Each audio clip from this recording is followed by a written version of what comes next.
Hey folks, and welcome to Typology, the show in which we explore the mystery of the human personality through the lens of the Enneagram.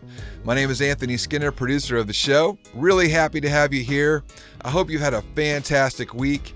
And for those of you that are getting prepared to head into the holiday weekend, the Labor Day weekend, I hope you're heading into a weekend of a lot of fun and a lot of sun. I know that I am. So, hey, we have a fantastic show for you today. Super guest, talking about licensed therapist, writer, recovering idealist. She's been featured in Huffington Post, Health Central, Catalyst, Fathom Magazine, author of the brand new book, This Too Shall Last. Talking about KJ Ramsey, and today we're talking about suffering and faith and how sorrow and joy can coexist. And this is such an important topic and concept because we do live our lives in the tension of sorrow and joy. So this is going to be a really good one, folks. So hang on to your hats. Hope you have a great weekend. Again, that's it for me, Anthony Skinner. And now here is the host of our show, Ian Cron.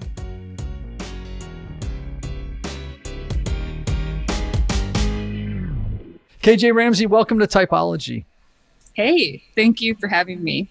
Oh yeah, we're delighted. You have this this wonderful book, This Too Shall Last. I love the title. As a 4 on the Enneagram, it seems to resonate with me. I don't even know. We're going to have to go into what it's all about, but already I'm hooked by the title. Tell everybody just a little bit about who you are and the background to this book. Yeah, so I am a recovering idealist. I'm kind of haunted by my own massive dreams for how life is supposed to be and what it actually is. I am a big nerd. I love to read. And so I basically have found myself in a profession where I get to be really nerdy for a living and write books, but also get to spend half of my week working with clients as a therapist. And I focus a lot on complex trauma, but also religious trauma and some medical illnesses, because I live with a severe autoimmune disease. And that's a lot of the story that's involved in This Too Shall Last, is my story of getting sick when I was 20 and a junior in college, and it never went away. Wow. And just like facing, this is part of my life. And really, like, I had buried hard things and suffering, and it was just like a little go-getter until that point. And my body just forced me to reckon with that I have feelings and that I can't just push through everything. So This Too Shall Last is a really personal journey through learning that you don't have to pray away your pain in order to be faithful, and that God is in the midst of it. And in my belief of Jesus made flesh, this man of sorrows, there's a sacred presence in our suffering. And so I get into nervous system stuff, the way that we're created for communion, and the way that there's a unique way that pain kind of can propel us into intimacy with God and with ourselves and others if we're willing to stop trying to push it away so aggressively. Right.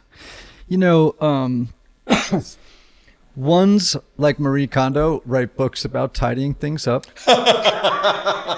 Yeah. And 3s like Mike Hyatt write books about productivity. Right. 8s like Anthony Robbins writes books about, I don't know, walking on coals and, you know, fire and shit like that. And 4s write books about finding redemption in pain. Yeah, that's right. It's like as cliche as it comes. Like, I was thinking about this yesterday and thinking about our conversation. It's like, you know, it's kind of, it felt actually for me, because I wrote this after I had known my type and was doing a lot of work of integration. And I remember thinking, like, it's kind of courageous for me to put this out there, because there's the risk of becoming a cliche. There's the risk of being seen like I have glorified my suffering, or I'm just like stewing in it, or, you know, it's so it was kind of my little, but I'm going to do it anyway. Like, but, you know, this is what I have to share. You know, I don't know if it's cliche.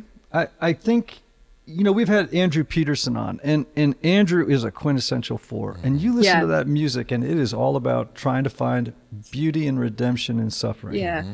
And, you know, I think all of us have been assigned errands. That's right.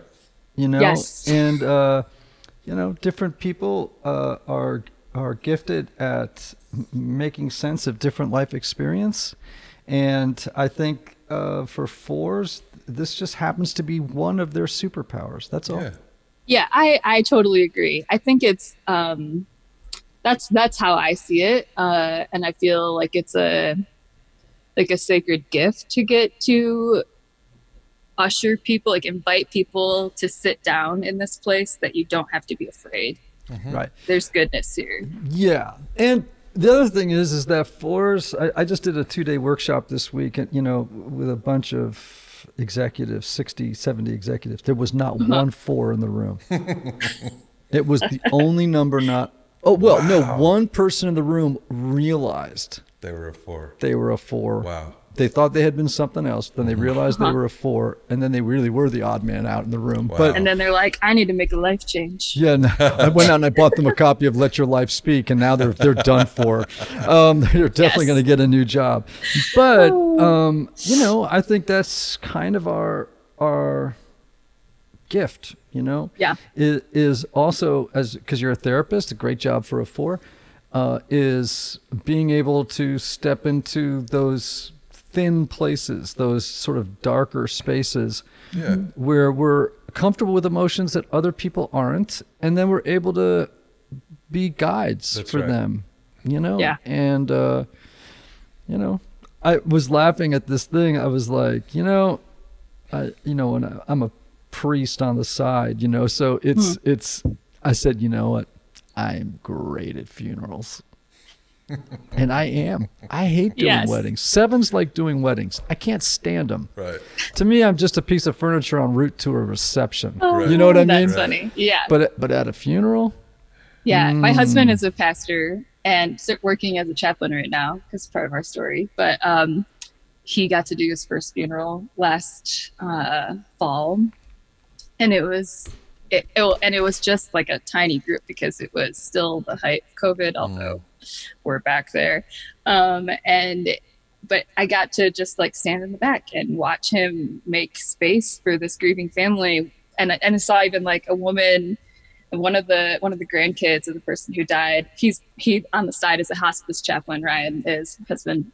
And this grandkid was holding up the phone because one of the other grandkids couldn't come because she had COVID. She couldn't travel to it. And it was just this really beautiful way to dignify this man's life and bless this family and like let them walk into the next season honoring what had happened. It was really cool. It's special when, like, I don't know, I've always probably been fascinated by funerals. Let's be honest. I am a four. But like, it was really special to get to watch my husband occupy that space and like expand the space for everybody else to be there and have it be meaningful. yeah.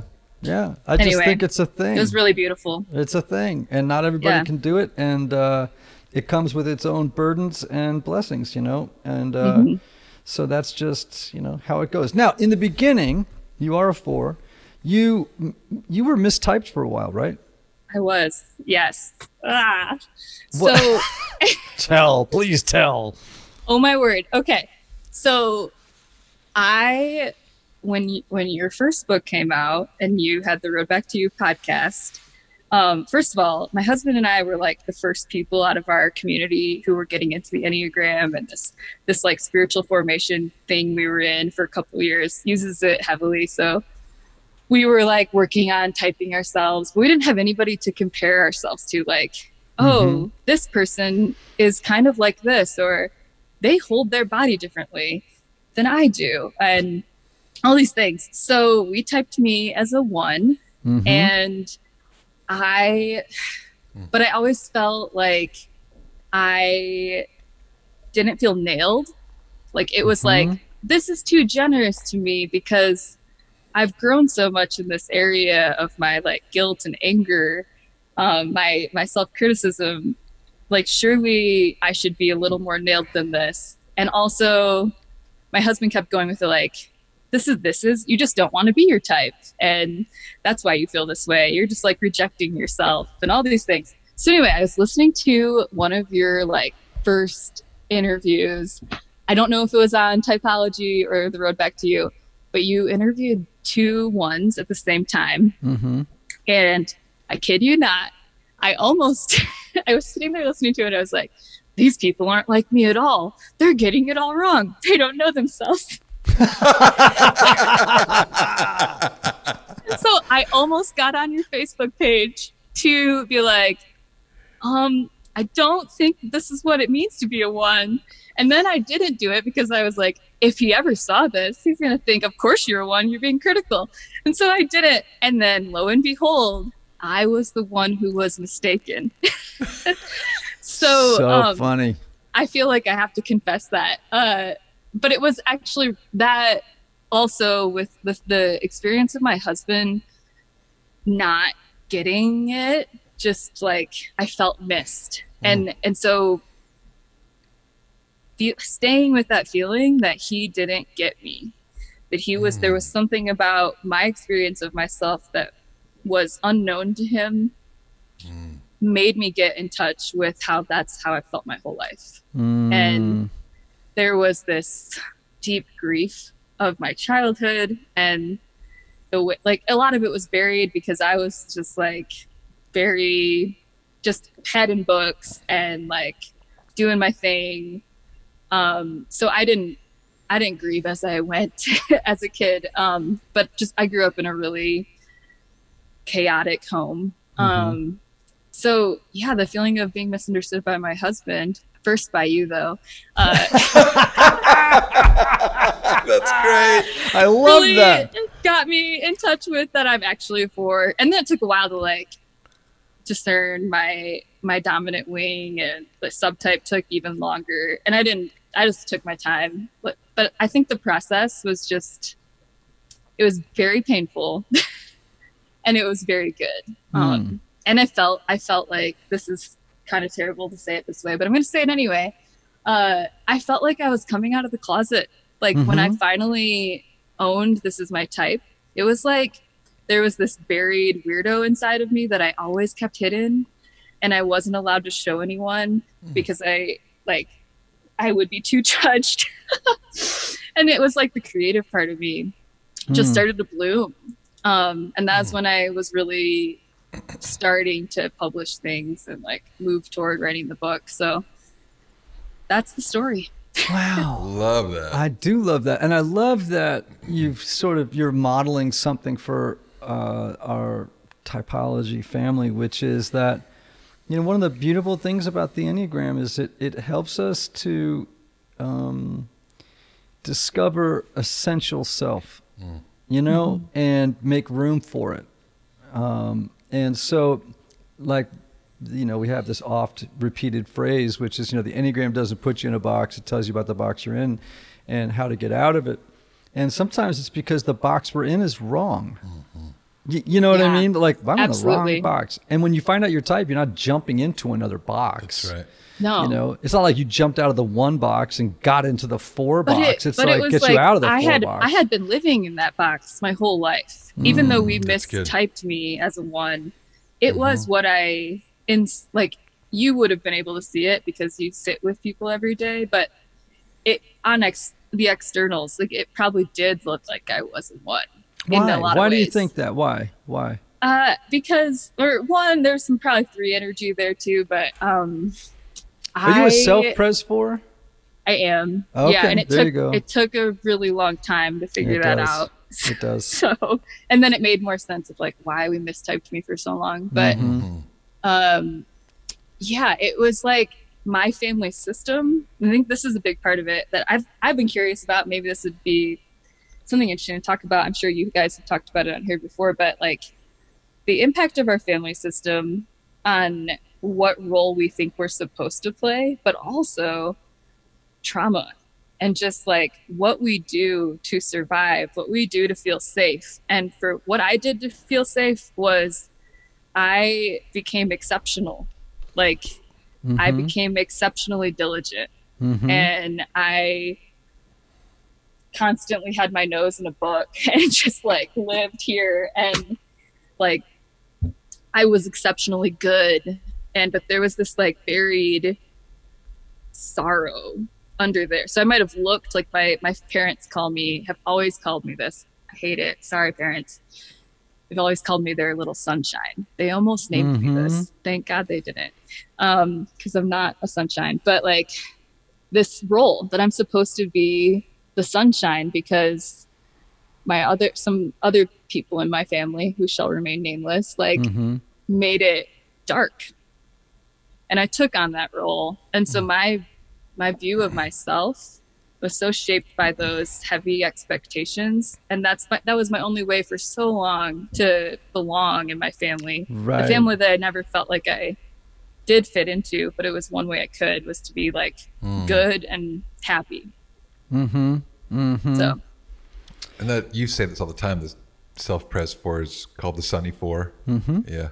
Yeah. They're called the Sunny 4s. They're the counter type. So what's interesting, I think I was, often wondered if I was a 1 early on, right? And I think part of it is because both types tend to be perfectionistic and dissatisfied with the way things are. And that's right. Like, we confuse the disappointment with life that 4s have with dissatisfaction that the 1 has. With life, right? And so they can kind of be a little bit of a lookalike, because disappointment and dissatisfaction can kind of look the same. They're that like, what is that, the Hordevian triangle, like 1, 4, 7, that like we are all idealists in our own special way. But, 1s and 4s for sure are idealists, and and 7s in a different way. Different way, I was never thinking I was a 7. I'm not fun enough. I did. I know you did. I've heard you say that. Yeah, I did for sure. I was just like, oh, I'm the person who like does not want to go to a party and just But I'm also highly sensitive, so that's probably part of it there. But yeah. Well, and the other thing is that when flooded with feelings, a 1 would become more concerned with their duties and responsibilities than with the feelings. Yeah. That is not my problem. Yeah. That was what did it for my husband. That was when he finally, because it took him a long time to come around to being like, you're right, which makes him sound terrible, but it was real.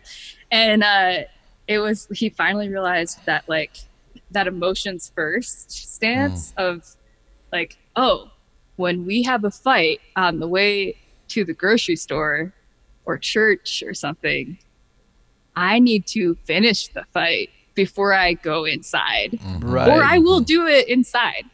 Right. Because like, you're all in the feelings. Yeah, like I've got to rectify the tornado happening before I can do things. So that was really what helped my husband see, oh, a 1 wouldn't, they would be able to set that aside and like go do the next thing. Well, go do the right thing.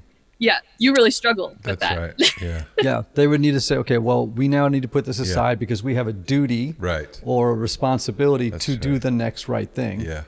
Yeah. And the 4 wouldn't definitely not approach it from that angle. No. Now your husband is a 9. You're a 4. I don't know about you. I'm married to a 9. I'm a 4. So we could have a long conversation about that. Yes. But so tell me what it did to your marriage when you figured out your type, your husband was on board, and like what did it change the way that you relate to each other, your dynamic? What happened? Yeah. So we were often embattled before we learned our types, really feeling like the other person needs to change. Like it's that classic, like, we're just working our asses off to change each other. And not really seeing things from the other person's point of view, but like, you know, him seeing my emotional outbursts or whatever, and being like, that is wrong. Like, you need to chill. We got some terrible advice when we were in premarital counseling from a dear man who's a great friend. This was the worst advice we could ever receive, especially for a 4 with complex trauma who didn't know it at the time. Was he said, when KJ's goes into this shame spiral and she's in the pit of shame and she's like self-flagellating, don't go in with her. And she needs to, it's bad, find her way out herself. So we did that for at least a year in our marriage. We've been married 11 years now. And Kelly, I'm like, every single time that would happen, I felt like I was going to die. Now I know a lot more about the nervous system, and I was in full out dorsal vagal shutdown, freeze, like collapse zone. And when you're down there, you need co-regulation in order to rise back to your embodied, wise, grounded self. And so the beautiful thing about the Enneagram, like learning our types, was on my end, he learned how to come toward me, and that I actually needed his presence, and that wasn't a bad thing. It was a holy and beautiful thing. And on my end, I got to see like his anger and his stubbornness. It gave me this, like, a peace that he's not gonna choose to stay stuck. He's owning where he is stuck right now, and he's not gonna stay there anymore. I was really like the gentle nagger before. So yeah, it just gave us this acceptance of our fundamental differences, and we became more gentle and patient and kind and also playful with each other. Like, of course, we had to learn that way to like not weaponize our types with each other, but mostly we learned how to just laugh. Like, one of my favorite things I say to my clients sometimes is like, look at you being you.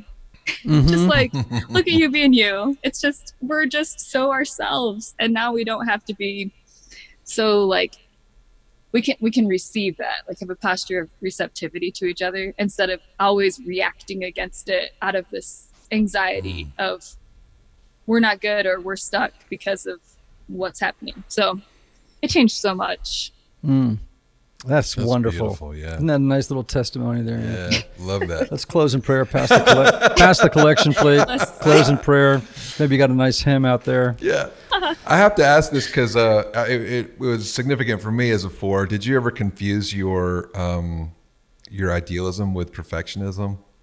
Yes. Yeah. Yeah, I definitely did. And it's frustrating now more so. This too cliche again, but like when other people do that, they don't see that just this like deep, almost sometimes pathological drive to do things really well and to be competent. Like, yeah, so like for example, the prayer book that I'm writing, like I would have never let myself write this prayers and poems because to myself, like I have to master a subject, like study it for a long time before I can feel like I'm allowed to show up.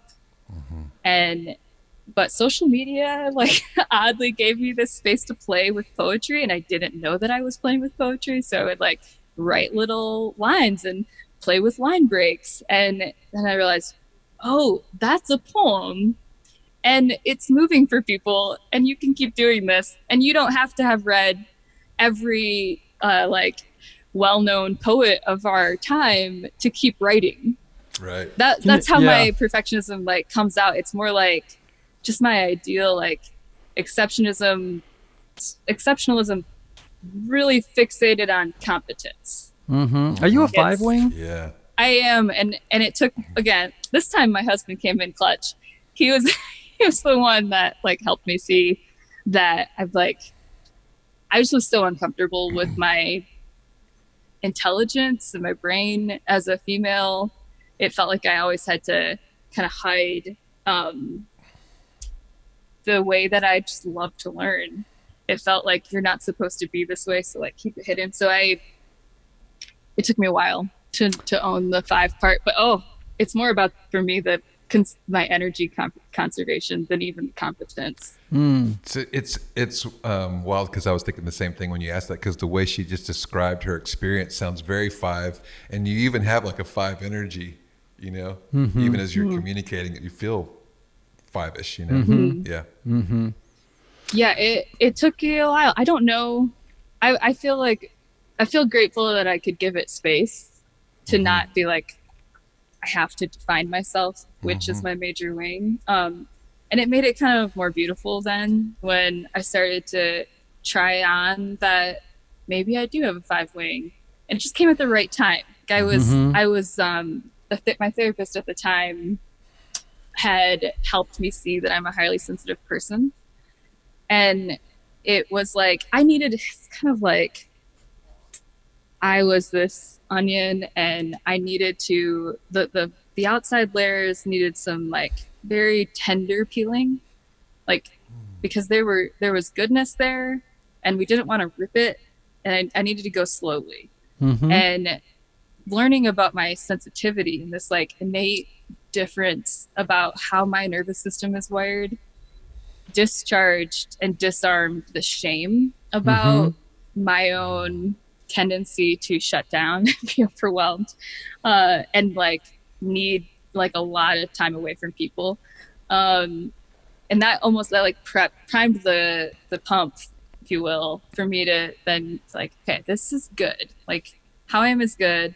And my constant, like, basically examination of my energy and my time, and like nothing will send me down the autonomic ladder faster than like seeing my calendar and being like, we have to add one more fucking thing.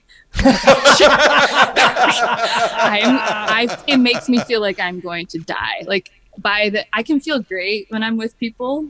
Like, this is great, but I will be really tired afterwards. Like it's, and clients are a little different. Therapy, I feel like I've learned how to kind of like absorb less, maybe in a good way. But anyway, I'm going off on tangents. It's been a process. Yeah. Let's talk about suffering. Yeah, let's. Right. I mean, we got 3 people in the room. We're going to know how to talk about suffering. Let's talk about something let's finally talk about something we know about, Anthony. Finally, we get to talk about something we know about, right? Yes. So this book, This Too Shall Last, really is a book about suffering. And I would love it if you could give me, and I'm going to put you on the spot here, sort of a 2 or 3 sentence observation you have about human suffering. What have you come to learn about human suffering? 2 or 3 sentences, please. Go. We are allergic to grief. I mean, I could even just let it sit there. I realized in my own experience of pain and loss that most people are naturally allergic to grief and pain and will push it away with all their might. But when we learn to occupy that space, be present in that space, it's almost like earlier you said the word thin space. It's like space becomes thin, and we get to perceive and participate in another dimension of goodness than we generally are capable of participating in when we're so hurried and we're striving so much.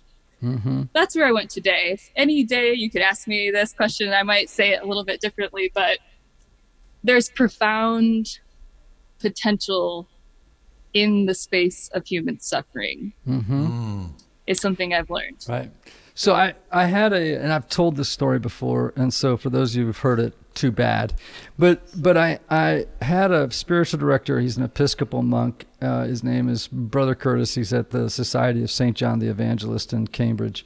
And one day he got really angry at me because I was bitching about my childhood and my life and everything that, I find wrong with myself, because nobody can do self-loathing like a 4, right? Yeah. So neuroticism, I score high on what's called the neuroticism scale. You know what I mean? It's like, wow, you really do bad feelings a lot. Anyway, yeah. You're excellent at that. Yeah, there's me being me. So yes. he said to me once, he just got fed up with me, and he said, Ian, this is your life. These are the cards. What's the invitation? And I remember, well, first of all, it blew my head exploded when he said it. Yeah. And then the what's the invitation piece doesn't sound very obvious, but he was like, embedded inside of the story of suffering, there is always an invitation. Always. And to discover the invitation is kind of the point, But you can't say yes to just your life. to say yes to your life. And so many people spend so much energy, as I have. Like, I can't tell you how many decades I spent fighting with my childhood. Yeah. I just fought with it. Yeah. And it a lot of times just unconsciously, like, I refuse to have had this childhood. Yeah. I refuse it. And I am going to fight it. And I'm going to have an argument with God and my childhood for the rest of my damn life. And you know what? You never win that argument. No. Ever. You will. It's like it causes so much damage to your own soul to be in that fight. And so I've just never forgot. It's like, hey, dude, these are the cards. Maybe the staircase you've been given in life is steeper to climb than some other people who had more charmed childhoods. Well, too bad. That's how it is. Now, what's the invitation to what are you being called to do with that experience? Because guess what? It ain't being anything else but what it is. And the sooner you accept it, not resign to it, but accept it, then maybe God can do something with you. Is that, I don't know, does that? Yeah, that resonates so much. And I think in the religious communities I've been a part of historically, or was, especially when I first got sick, so almost 13 years ago. So there's been a lot of life that's been lived since then, and a lot of change in what I believe. But there's this fixation. I think people sometimes don't even go there, because there's a scrupulosity, really, like fixation on being good and being like, even I poke fun at this phrase in the book because it's just gross to me, but like making beauty from ashes. Like, yes, it's scriptural. I get that. But why do we feel like we have to turn our like storm clouds into sparkles? I don't get it. And that's what we've made spirituality into. And so what I realized was in the space where my body stopped me. Like I went from normal / maybe a little too busy 20-year-old junior in college to I couldn't hold a pen. And I needed help to walk to the bathroom. And that persisted. And like, I still have many seasons where I am in pain every day. I've never had a day without pain in 13 years. I have seasons where I'm really disabled. And when your body stops you in your tracks, we often, like, it's normal to get angry, right? What I learned was, like, my body was wise. There was a fierce kindness in the way that my body stopped me and made me have to put down all of my striving and all of my trying to be loved by what I do and never feeling like I fit in anywhere, running away from my story. You know, you probably got angry about your story. I just stuffed it all. I repressed it all. And my body was like, it's still here. It's right here. We're going to make you feel it. And what are you going to do? And what I've realized is, like what you described of this acceptance, it's far more easy to accept when there's small ways to like learn how to slow down and actually inhabit the present moment, which I know you mentioned before we started recording that you are into meditation. See, things like that where we're like learning how to just breathe, how to be in silence, how to walk mindfully.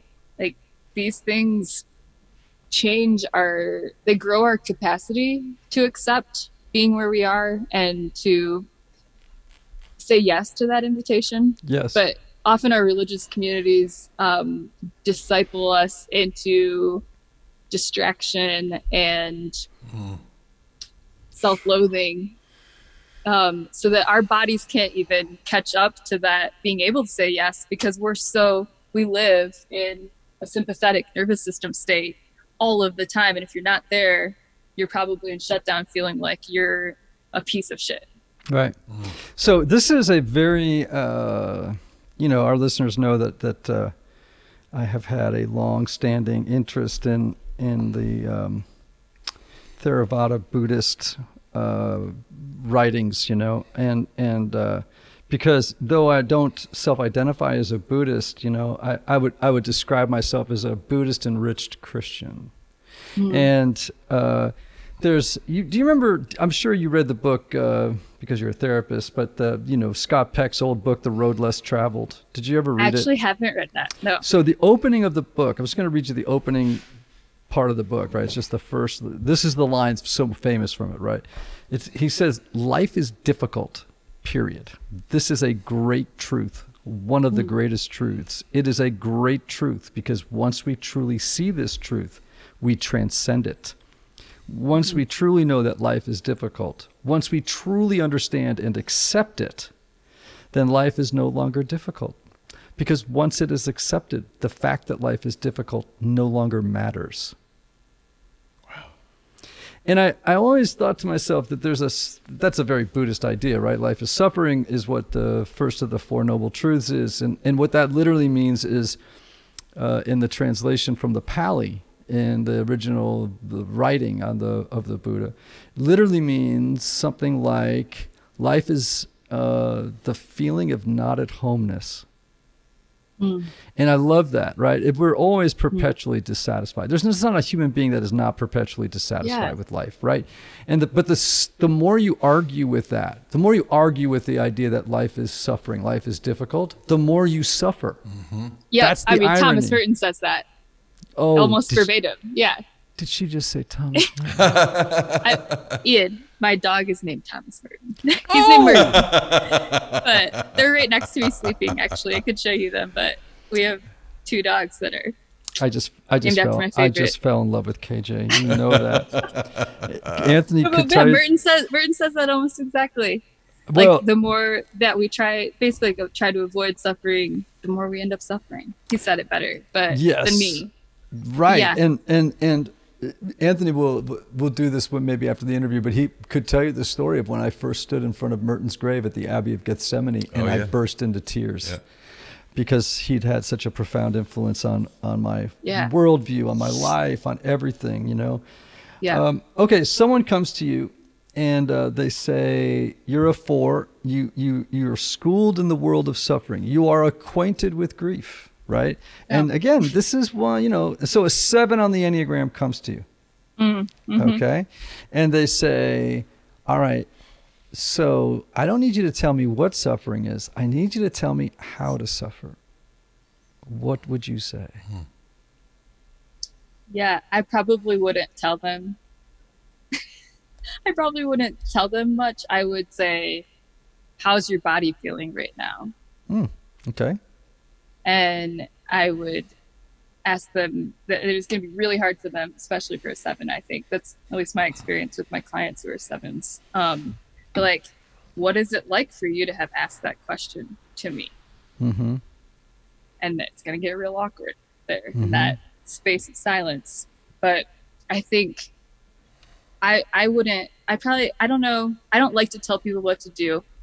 All right, but we're in an elevator and I've got a spear sticking out of my chest and I want you to tell me. You're not even going to be able to hear me if the spear's sticking out of your chest, Ian. Well, you can't sometimes hear that that's kind true of of people in when your you're room. about to die. No, okay. If you want me to give an actual answer, do you want me to? From your experience, okay. So just tell me how to suffer. Yeah. I would probably say something like, I'm going to borrow someone else's words. I was reading this morning. Joan Chittister said, "Let nothing go by without being open to being nourished by the inner meaning of that event in life."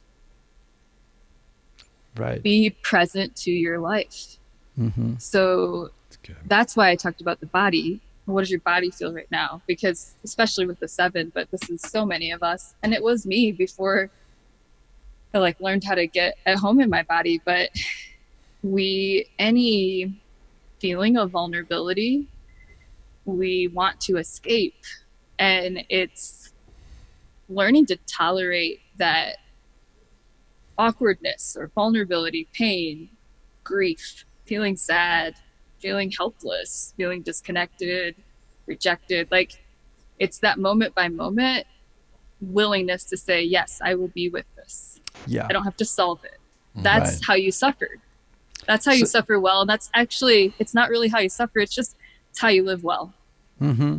You know, I don't think the church is, or the world of faith and its contemporary expression does a very good job of teaching people how to suffer, right? And that's why I wrote my book. Right. Right. Great. Yeah. Because I was pissed. Right. Good. Well, you know, a lot of good stuff gets written when you're pissed. That's right. Yeah. And, you know, I always kind of, where I am at now with it is that there's 2 typical responses to pleasure or pain, which is we either push it away or we cling to it. Right.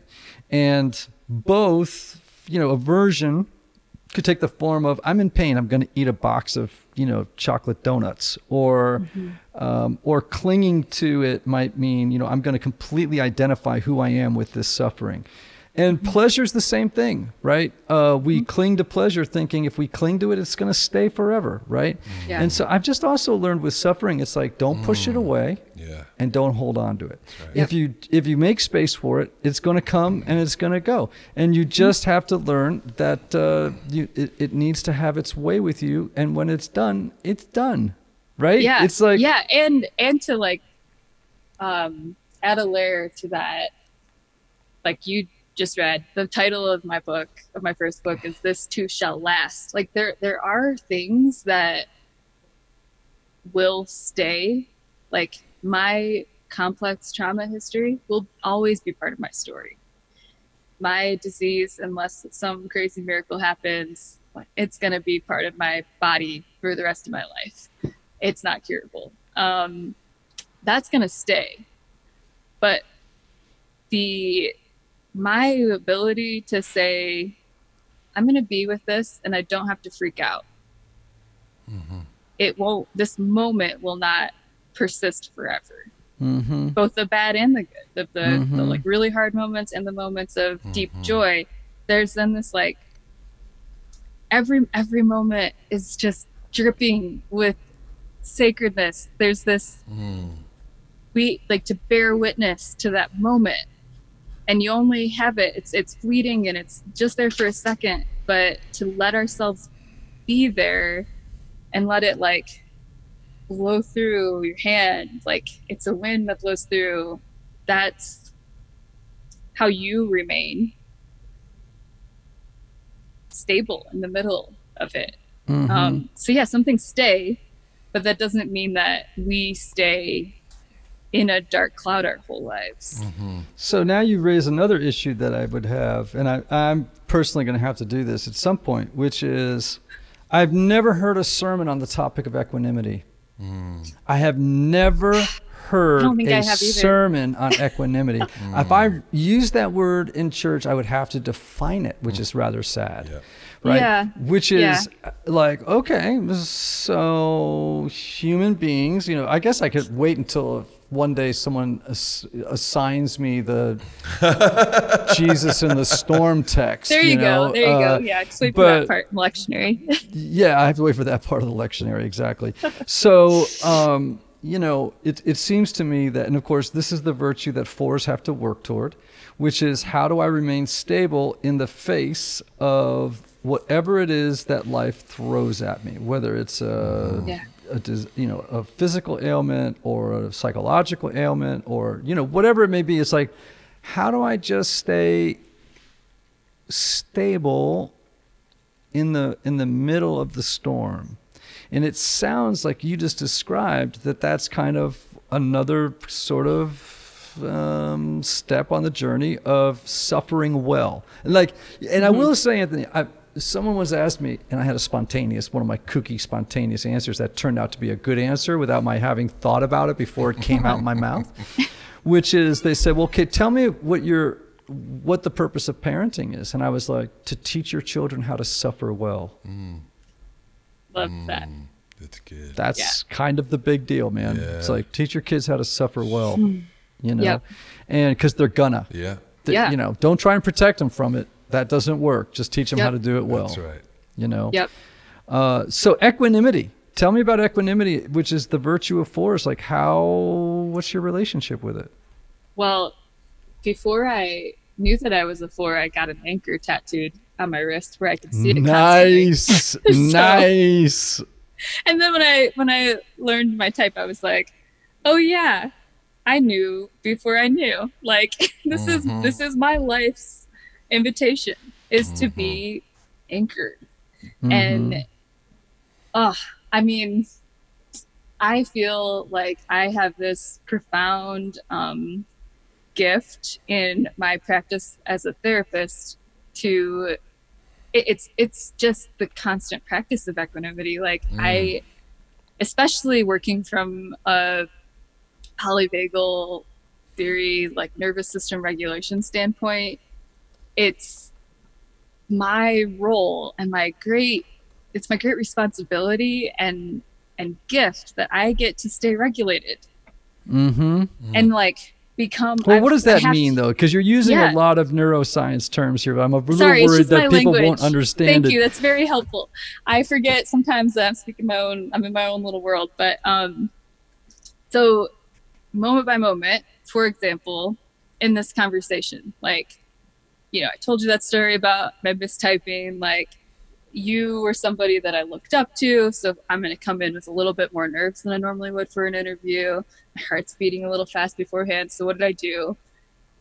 I did some deep breathing before we started. And I've got my holding cross with me, and I'm doing breath prayer like while we're sitting here, because when I notice myself like speeding up too much, like if I feel like I have to prove something, or if I become slightly afraid that like, what do these people think of me? These kind of thoughts, those are there. But usually I'll notice flushing in my face or tightness in my chest, or my shoulders start to like creep up towards my ears. Those are cues for me that I can take a breath and I can remember that I am safe. I am never going to reject myself. So I can show up as I am.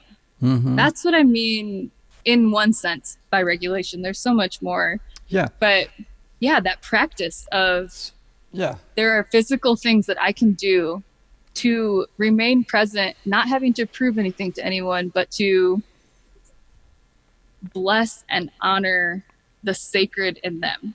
Yes. And I love that what you just did was give an assignment that I don't think we've ever talked about on the show, which is, you know, there's a lot of when you get into sort of more advanced Enneagram work, there's a whole thing about somatics, right? Like, how do you do work with your body, right? Yeah. And I think you just gave fours, but every type really a great exercise, which is, you know, how do I remain embodied as I'm speaking, as I'm doing things, as I'm going through life, right? And paying attention to clues in the body, right? And also that's part of equanimity work, right? It's like, Yeah. you know, how do I remain emotionally stable and like breathing and being present and all these different things, and that can be done with a little bit of practice. You know, you can do that while in a conversation. You can do that while walking the dog. You could do that while doing your Always. homework. You know, it's like it's always available to you, right? It's So here's a fun, quote. too. Here's a It's quote fun. here's a quote from the Buddha I love that I think really Yeah. captures what you're saying, and also the whole theory about equanimity for fours. It's praise and blame, gain and loss, pleasure and sorrow come and go like the wind. To be happy, rest like a giant tree in the midst of them all. And to me, that is just a great visual illustration of like That's it. Equanimity. Like just Yeah. stand tall like a tree in the midst of them all, you know? And like, don't Yeah. let this stuff throw you off balance. It's like, Yeah. because it's going to come, it goes. right. Just like, be a tree, man. Yeah. Be a tree. Okay. Also really beautiful. Something I found in researching the book I just finished writing, which I get my edits back out today. Bless my Hey, I heart. know that's a good feeling.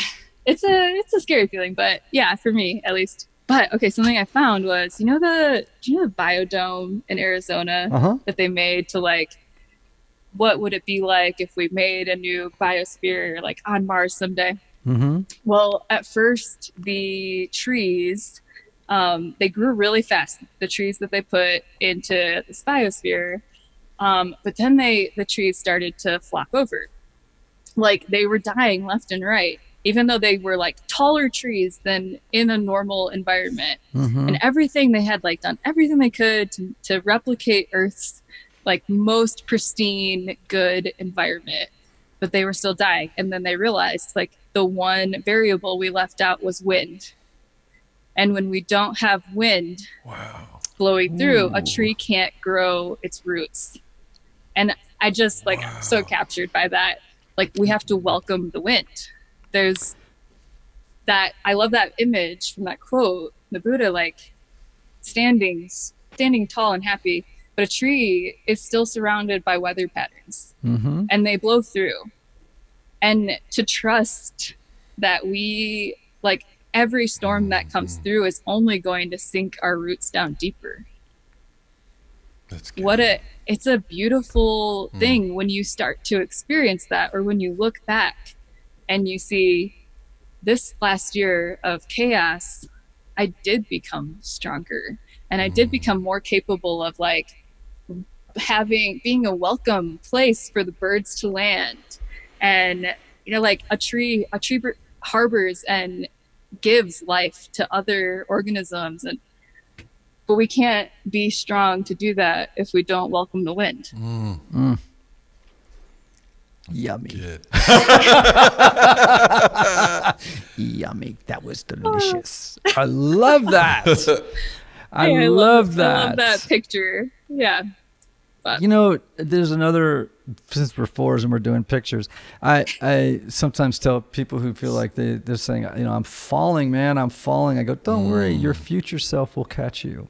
And I think that, isn't that yummy too? That's That's good. just That yummy. is. I have Yeah, who the I heck like knows what that. it means, you know, but that's the kind of stuff fours put on Post-its and, you know, put somewhere in the house, you know, just to remind them of like, yummy. That's Right. it, you know. Yes. It's That's here. that's how life is. What did that say? It's actually on a Post-it. Welcome the wind. Like to remind myself. I mean, seriously, you can't make it up. You know, a lot of types don't do it's that just stuff, there. man. Right. Yeah. Yeah. You know, I mean, they don't. You know, that's our jam, man. That's the gift that fours bring. You know, and Yeah. in song, in art, in writing, That's right. in life. You know, and Yeah. I think one of the lessons today, you know, in regards to Enneagram is that, you know, I think that in our type there are tremendous hints about vocation, right?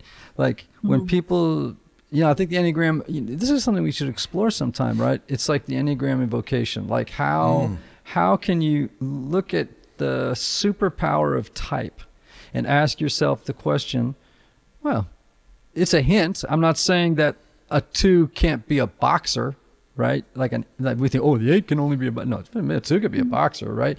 But it's possible that they're embedded in these types are particular superpowers that could be clues, not determinative, but clues as to what our possible vocation is in life, Definitely. And it's beautiful. Well, KJ, this has been so awesome. I want to keep going. I know. You know what would be really fun about this is we should get off this and just start doing quote wars. Because 4s do quotes like nobody's business. We just, especially metaphors and symbols. Like, let's just talk about all the symbols in our house. Yes. Yes. I just you'll love this since we're talking about trees, Anthony. You're gonna love this. But I've recently discovered because I have a new obsession, which is Japanese bonsai. Okay. Oh, I've been Bonsai thinking about trees. getting a And bonsai tree. You see this? I'm not kidding you, man. Yeah. It's like, that's a big surprise, right? You can't do that. I'm special. You're so special. I am so special because I now have a fixation on bonsai trees. And the largest bonsai tree nursery in the country is 3 hours from here. No way, really? In Mississippi. Is it really? It's in Mississippi, and it's like a giant bonsai tree nursery. I discovered, cool. we can cut this out if we find this is insane. But do you know how much some bonsai trees cost? I have no clue. $9,000, $10,000, $12,000. Whoa, really? And do you know why? Why? Well, first of all, some have been sculpted into beautiful art, but many of them are 200, 300, 400, 500 years old. Wow. Yeah. Wow. And it's just a stunning metaphor to me. And of course, the aesthetic of the bonsai tree is just so. After we're done with the show, I'm going to get on the iPad and show you bonsai trees. And I've already ordered one, an inexpensive one to bring home, and and then I'm going to lose my mind and I'm going to build a Zen garden in my backyard. I love that. Those are the kind of things that would capture my mind while I was, watching Karate Kid, right? Or Kung Fu. Do you remember that? No. You don't remember Kung Fu? You mean the show? The show. Oh, yeah, with David Carradine? Totally, Oh, yeah. Totally. Grasshopper. Yeah, totally. Yeah, right. 100%. Yeah. KJ, thanks so much. Your book, This Too Shall Last, is available on Amazon, other places. Your Instagram handle, Facebook, KJ Ramsey. That's with an E, everybody. Ramsey Writes. WRITES. KJ Ramsey Writes. On Instagram, Facebook, her website, obviously, kjramsey.com. Some new books coming out. One, you told me earlier, you got 2 in process. So you are... June and November. Wow. Oh, my God. Not this November, but a year. This girl's like jamming on advances. I love that. You know that no.